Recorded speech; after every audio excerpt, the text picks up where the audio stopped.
ప్రతి ఉదయం మీకు నచ్చిన జీవితాన్ని జీవించే స్వేచ్ఛ మీకు ఉందా?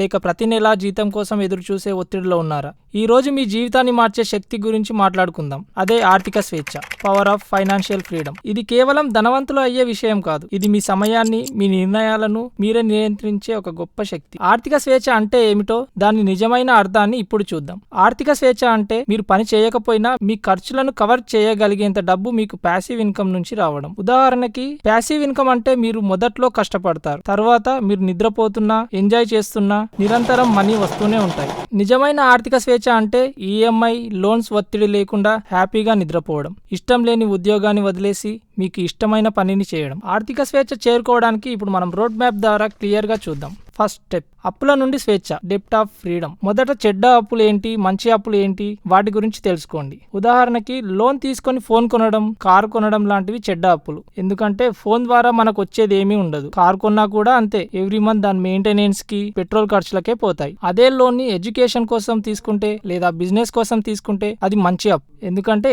ఎడ్యుకేషన్ వల్ల మన ఫ్యూచర్ బాగుంటుంది. బిజినెస్ లో గ్రోత్ వస్తే మనం ఇంకా ముందుకు వెళ్తాం. మీకు త్వరగా అర్థం కావాలంటే ఇది వినండి. మన జేబులోకి మనీ తెచ్చేవి ఏవైనా మంచి అప్పులు, మన పాకెట్లో నుంచి మనీ తీసుకెళ్లేవి అన్ని చెడ్డ అప్పులు. స్టెప్ 2లో ఎమర్జెన్సీ ఫండ్ క్రియేట్ చేసుకోవాలి. ఈ ఎమర్జెన్సీ ఫండ్ అనేది 6 నెలల నుంచి 1 year గా ఉంటే చాలా మంచిది. దీనివల్ల మీకు జాబ్ పోతుంది అన్న టెన్షన్ ఉండదు. లేదంటే ఏదైనా ఎమర్జెన్సీ హాస్పిటల్ సిచ్యువేషన్ వచ్చినప్పుడు కూడా ఈ ఎమర్జెన్సీ ఫండ్ లో నుంచి వాడుకోవచ్చు. థర్డ్ స్టెప్, మీ మనీని పనిలో పెట్టండి.